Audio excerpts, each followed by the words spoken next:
오늘 마가복음 9장에서는 예수님께서 변화산에서 변화된 모습으로 3명의 제자와 함께 올라갔다가 내려왔더니 아주 혼란스러운 일이 생겼는데, 그 사건이 오늘 본문으로 읽은 말씀이고, 이 말씀을 통해서 우리의 믿음은 무엇인가, 또 우리의 믿음은 어디로부터 오는가, 우리의 믿음 있는 삶을 살기 위해서 누가 도와주시는가, 이런 말씀들을 좀 나누려고 합니다. 예수님께서 변화산에서 내려왔더니 제자들이 심히 곤경에 빠져 있어요. 왜냐하면 날 때부터, 어려서부터 말하지 못하는 아이를 데리고 온 간절한 그 아버지가 제자들에게 9명이나 있었지요. 9명의 제자들에게 우리 아이 좀 고쳐달라고 요청하는데 그 제자들이 고치지를 못해요. 그러니까 그렇게 기대하고 데리고 왔던 그 아버지의 마음이 얼마나 허망했을까? 기대가 크면 실망도 크다는데 그런 일들이 일어나지 않았을까 싶어요. 그래서 그렇게 곤경에 빠져 있는 그런 상태에서 예수님이 내려오셨어요. 오셔서 보았어요. 그랬더니 이 아버지가 예수님에게 똑같은 취지로 이야기를 해요. 아니, 제자들이 못 고쳐요. 예수님 고쳐주세요.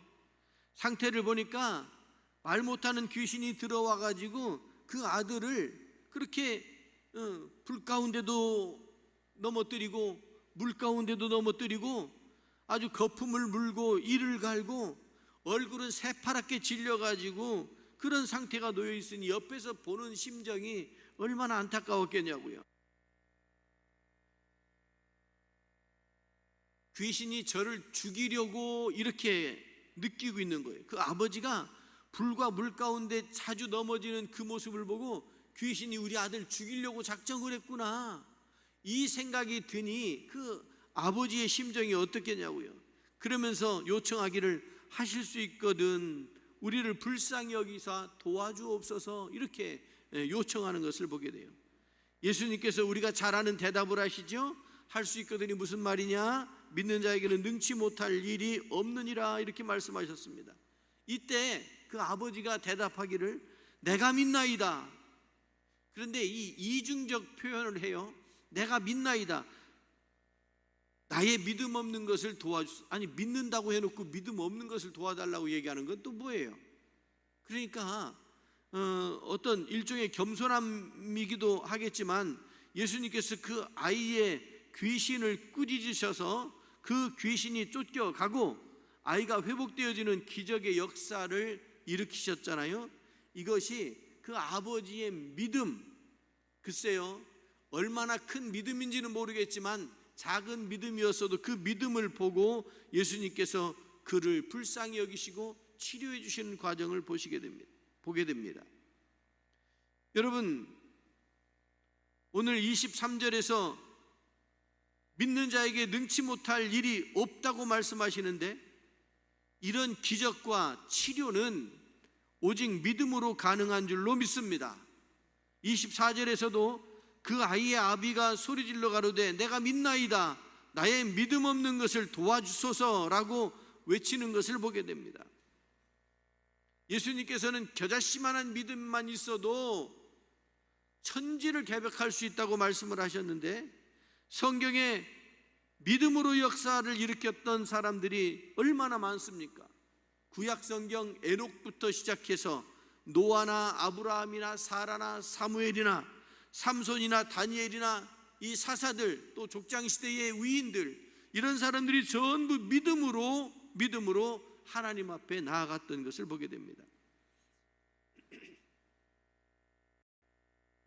히브리서 11장 6절의 말씀을 보시면 믿음이 없이는 기쁘시게 못하나니 하나님께 나아가는 자는 반드시 그가 계신 것과 또한 그가 자기를 찾는 자들에게 상 주시는 이심을 믿어야 할 거라고 이렇게 말씀하셨습니다. 그렇습니다. 여러분, 12년 동안 혈류병을 앓고 있던 여인이 예수님의 옷을 만졌어요. 옷을 만졌다고 하는 것이 자기의 사정이 얼마나 딱한지 이렇게라도 하면 내가 나아질 수 있을 거라는 그런 믿음이 있었던 거예요. 옷자락을 그냥 만진 게 아니에요. 믿음으로 만진 거예요.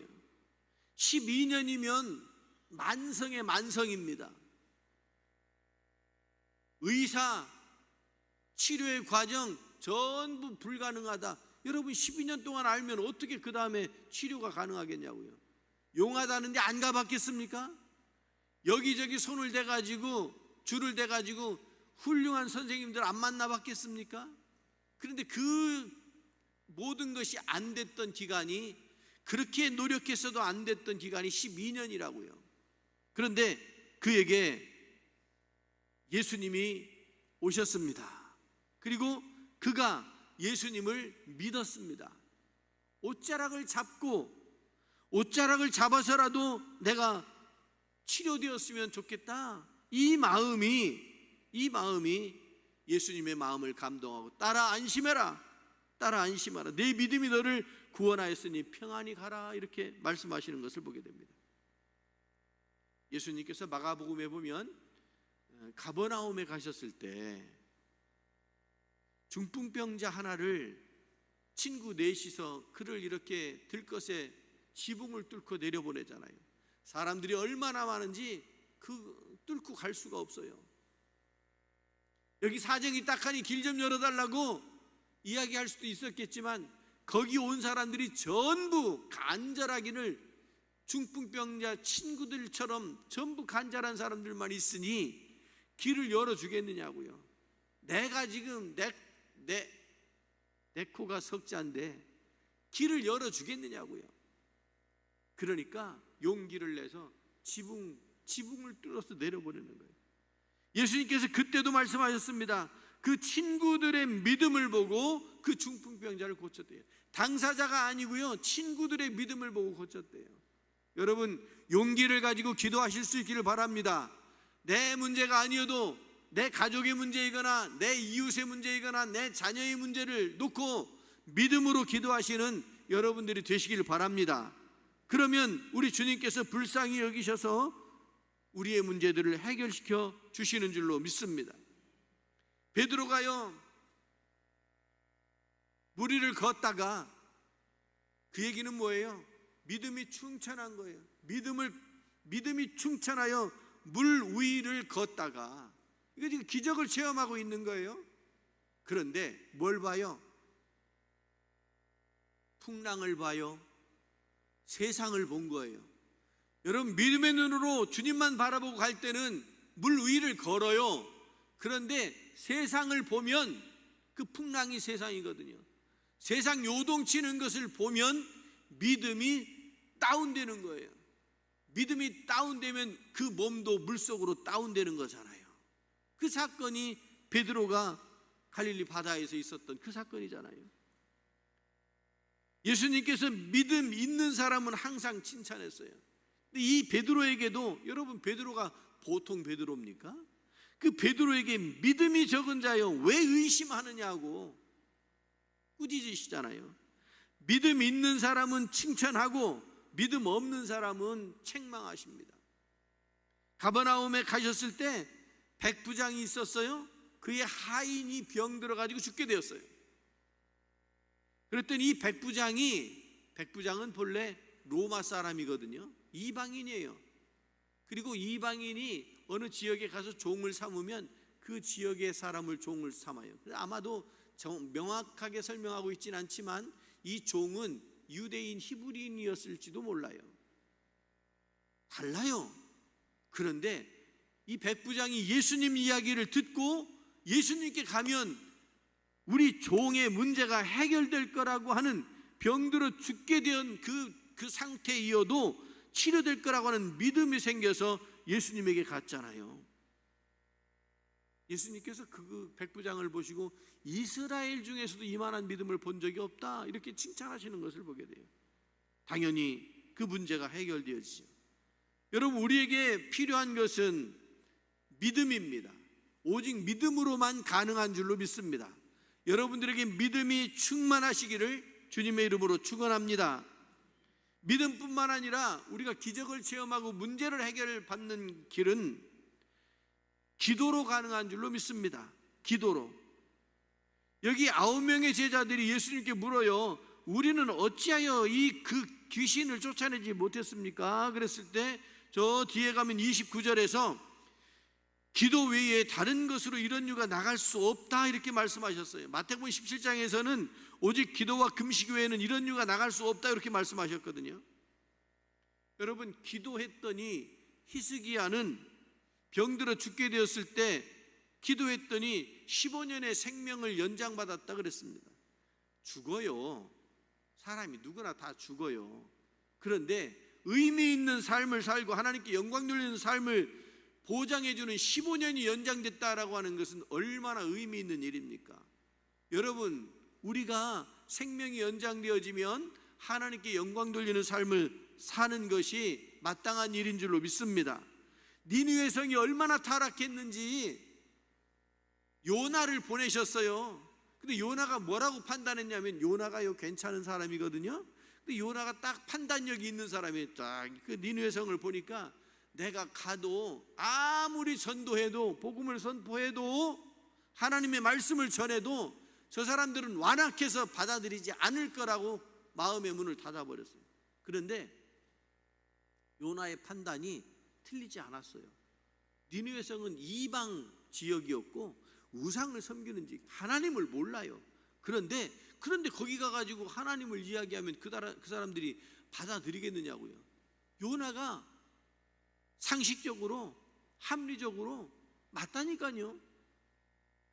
그런데 하나님께서 억지로 도망가는 그를 붙들어다 니느웨 성에 갖다 놨더니 그 백성들이 요나를 통해 전해지는 하나님의 말씀을 듣고 그들이 전멸당할 그 상황 속에서, 유황불로 멸망당할 그 상황 속에서 회개하고 돌이켰대요. 여러분, 하나님의 말씀이 들려지면 그 말씀이 믿음이 되어지고 그 말씀을 통해서 회개하고 돌이키는 것이 생명을 얻는 길인 줄로 믿습니다. 여러분, 성경에는 이렇게 믿음으로, 기도로 주님 앞에 세워져 나가는 심령들이 수도 없이 많아요. 저는 사도행전 16장 31절 빌립보에서 있었던 주 예수를 믿으라, 주 예수를 믿으라, 그리하면 너와 내 집이 구원을 얻으리라 하는 그 말씀이 참 좋아요. 성경의 말씀, 그 어느 말씀도 생명 아닌 말씀이 없고 좋지 않은 말씀이 없지만 특별히 주 예수를 믿으라, 그리하면 너와 내 집이 구원을 얻는다고 하는 선포되어진 그 말씀이 얼마나 힘이 되어지는지 몰라요. 사도행전 10장에서도 고넬료에 대한 말씀이 나오거든요. 거기도 보면 너의 기도와 구제가 하나님께 상달되어 기억되신 바 되었다 그랬습니다. 고넬료가 구제를 잘하고 고넬료가 기도를 많이 했대요. 성경에 보면 그것을 누가 기억해요? 세상 사람들이 기억하지요. 그래서 상도 주지요. 그런데 그 상은, 여러분, 제가 어느 날 이사하고 막 짐 정리하다가 아주 귀한 거를 찾았어요. 초등학교 6년 동안 있었던 생활기록부? 그게 나왔어요. 그거 가지고 계신 분? 그게 나왔어요. 그래서 봤더니 키는 얼마큼 자라고 몸무게는 얼마큼이고 이런 것들이 거기 기록되어 있더라고요. 그리고 또 하나 발견했어요. 초등학교 6년 정근상을 받았더라고요. 생각나요. 어느 날 한번 열이 너무너무 나가지고 학교를 한번 못 간 날이 하루 있었어요. 딱 하루 빠졌어요. 6년 개근상을 받으면 선물이 이만한 사전이었는데, 제가 한 번 빠지고 받은 상품이 뭐냐면 옥편이었어요. 옥편. 중학교 가면은 한자를 공부해야 되니까 옥편이 필요했나 봐요. 그걸 이렇게 얇은 거 이렇게 받았어요. 그거 보니까 새록새록, 그리고 상 받았던 것들이 기억이 나고, 그런데 요즘 아이들은 상장 받은 거 잘 보관해요? 부모 된 여러분들에게 물어봅시다. 요즘 아이들 상장 받아온 거 그거 잘 보관해요? 그게 희소성이 중요한데, 상이라고 하는 것이 희소성이 중요한데, 뭐 너도 나도 저쪽에 졸업식에 갔더니 애들 졸업하는 애들은 12명인데 상은 한 30개가 돼. 와, 교회에서도 주었거든. 그 뭐 이렇게 저 부상으로 얼마 해가지고. 그러니 한 사람당 상이 보통 서너 개씩은 다 돌아가요. 그러니 뭐 그게 상의 가치가 없어요. 요즘 세상이 그런 것 같아요. 요즘 세상이. 여러분, 상이라고 하는 것이 거기에 자기가 정말 갈아 넣어야 그렇게 해서 받는 상이 의미가 있는데, 여러분 믿음으로 기도로 나아가면 하나님께서 기억하시고 우리에게 생명의 상을 허락하실 줄로 믿습니다. 영생의 상을 우리에게 허락해 주시는 줄로 믿습니다. 기도로 가능하고 믿음으로 가능한 거예요. 여러분,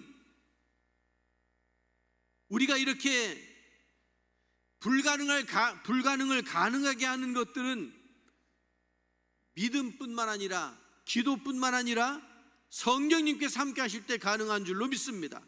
성령님께서 함께 하실 때 성령의 능력으로 여러분, 성령을 받아야 담대함이 생겨요. 제자들이 오순절에 그동안에는 정말 그 핍박 때문에 도망 다니고 쫓겨다니던 그 사람들이 오순절 마가다락방에서 성령 충만하고 난 다음에 180도 바뀌었어요. 죽음도 두려워하지 아니하고 나아가서 복음을 전하고, 협박당하면 오히려 그래 주님의 뜻이다, 상 받는 길이다, 그러고 나아갔던 것이 제자들이에요. 여러분, 성령 충만하면 불가능이 가능한 일로 변하게 되는 줄로 믿습니다. 왜냐하면 그곳에 하나님께서 함께 하시고 역사하시기 때문에 그래요. 하나님께서 함께 하시는 은혜와 능력으로, 성령 충만함으로, 여러분 믿음으로, 기도함으로 시대적인 어려움을 잘 이겨나가실 수 있기를 주님의 이름으로 축원합니다. 절망과 좌절 가운데 넘어지고 쓰러지고 속상한 일이 많아도, 힘든 일이 많아도, 왜 그렇게 사람들이 그러는지 속상해도, 여러분 세상은 그래요. 그거 그러려니 하고 우리는 믿음으로 든든히 세워질 수 있기를 주님의 이름으로 축원합니다. 기도하며 주님을 바라보시길 바랍니다. 성령 충만함으로 세워지는 여러분들이 되시기를 주님의 이름으로 축원합니다. 기도하겠습니다. 자비하신 하나님 아버지, 주여, 내가 믿나이다 라고 고백했던 이 아버지처럼, 그리고 저의 믿음 없는 것을 도와달라고 겸손하게 엎드렸던 아버지처럼 저희들이 믿음으로 나아가게 하시고, 믿음으로 온전히 세워져 나가서 인생의 문제들도 해결받게 하시고, 힘들고 어려운 일들도 해결되는 귀한 능력 있는 그리스도인들이 되게 하여 주시옵소서. 예수 그리스도의 이름으로 기도드립니다.